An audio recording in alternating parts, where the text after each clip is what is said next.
İndi isə biz düşbərə şorbamızı hazırlamağa başlayırıq. Düşbərəli şorbanı hazırlamaq üçün mən öncədən düşbərələrimi hazırlayıb kənara qoymuşam. Nəzərinizə çatdırım ki, düşbərələri hazırladıqdan sonra soyuducuda taxta üzərinə düzüb, soyuducuda buzxanada dondurub, daha sonra da yəni günlər sonra istifadə edə bilərsiniz.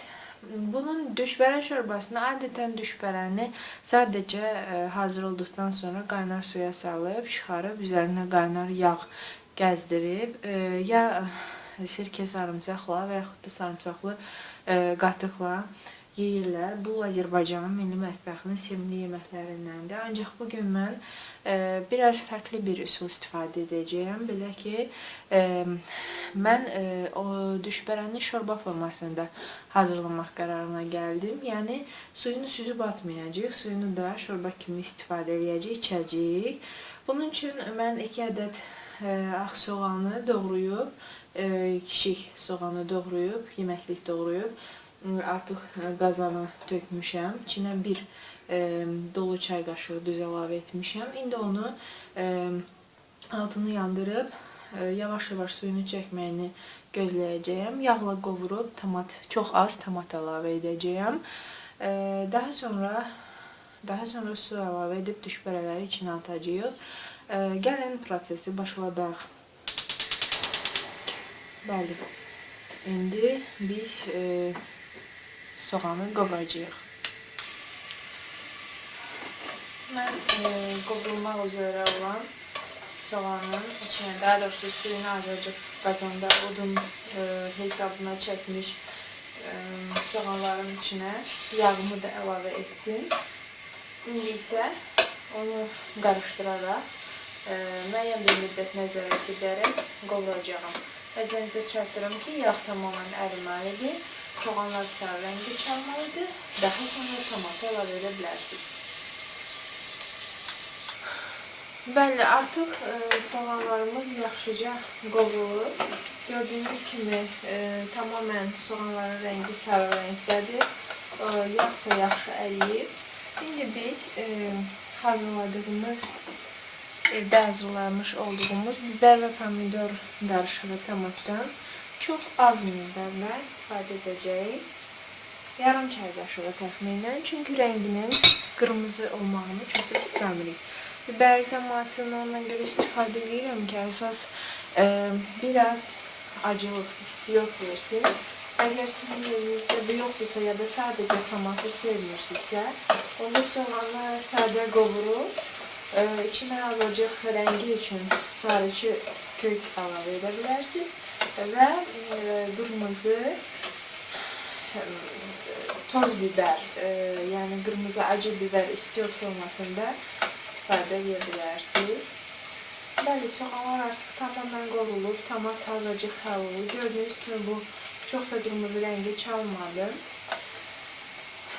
Mən kənarda bir qabda su qoymuşam qaynaması üçün. Artıq su istidir, qaynayıbdır. Mən indi onu qazanıma əlavə edəcəyəm. Ehtiyatla etməlisiniz, çünki suda soğan da qaynardı.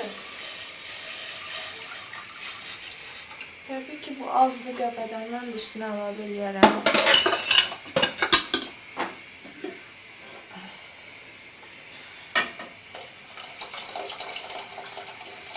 Qəbədanımızdan da üstünə əlavə edək. Suyumuzu.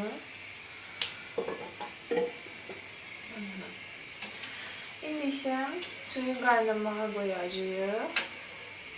Su tamamen gördüğünüz kimi isti qaynar su əlavə etdiyim için çox qısa müddətdə qaynayacaq. Su qaynamaya başlayan kimi biz onun içine önceden hazırlanmış olduğumuz düşbərələri atacağıq.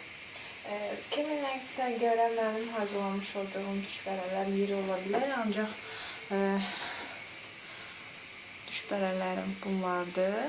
Əgər siz daha burada yəni eləyirsinizsə, bu da əksinə olduqca böyük ləzzət deməkdir. Nəzərinizə çatdırım ki, Düşbərənin mütləq suyuna duz əlavə etmək lazımdır.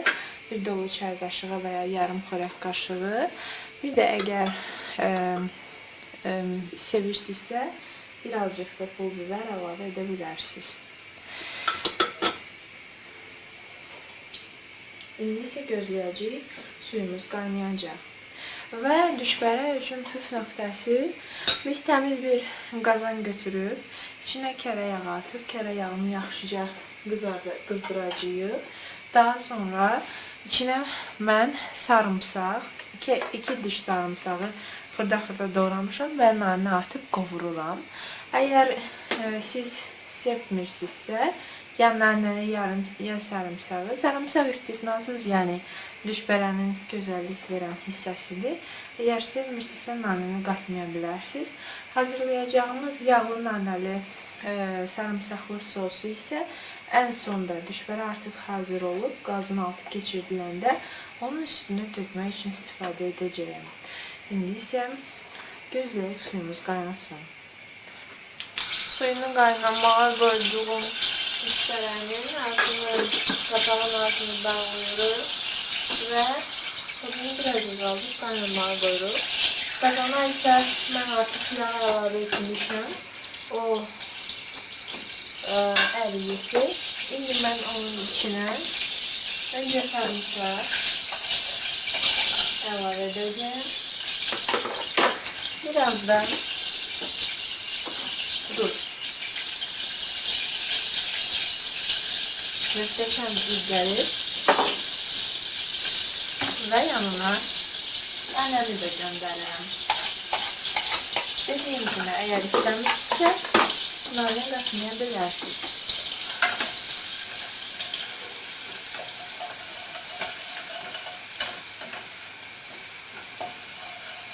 Yaxşıca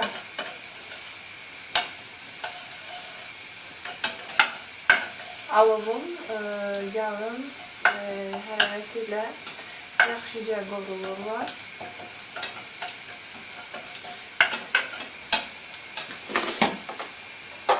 Altını keçirib kənara qoyacağım. O yağda yavaş-yavaş öz həddini alacaq. Suyumuz da hələ qaynar. Yəqin ki, bunun üçün hələ bizə bir neçə dəqiqə lazımdır. Bəli, artıq suyum qaynayıb. Mən onun səsini eşidirəm. İndi onun içinə hazırlamış olduğum düşbərələri əlavə edərək qarışdırmağa devam edəcəyim. Qazı sapadığınız müddətdə qazı xodunu alın ki, su sıçrayıb əlinizi yandırmasın.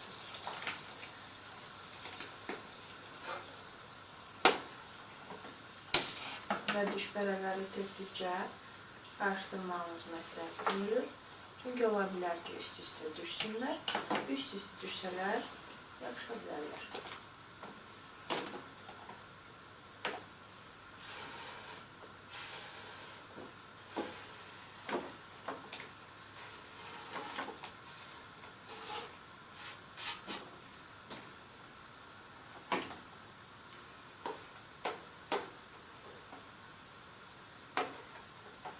Qarışdırdıq. İndi isə qazanımızın ağzını bağlamadan həzin xorda təxminən əgər soyuducudan çıxartmışsınızsa düşbərənizi 20 dəqiqə, soyuducudan çıxartmamışsınızsa 10 dəqiqə müddətində bişməyə qoyacaqsınız. 10 dəqiqə sonra nəticəni bir yerdə görəcəyik. Bəli, düşbərəli şorbamız artıq demək olar ki, hazırdır. Mən indi onu dinləməyə qoyacağım. Yalnız öncə əvvəldən hazırlamış olduğum nanəli, sarımsaqlı sosu düşbərəmin üzərinə əlavə edirəm. Və qabın içini düşbərəmin sosu yıxılır.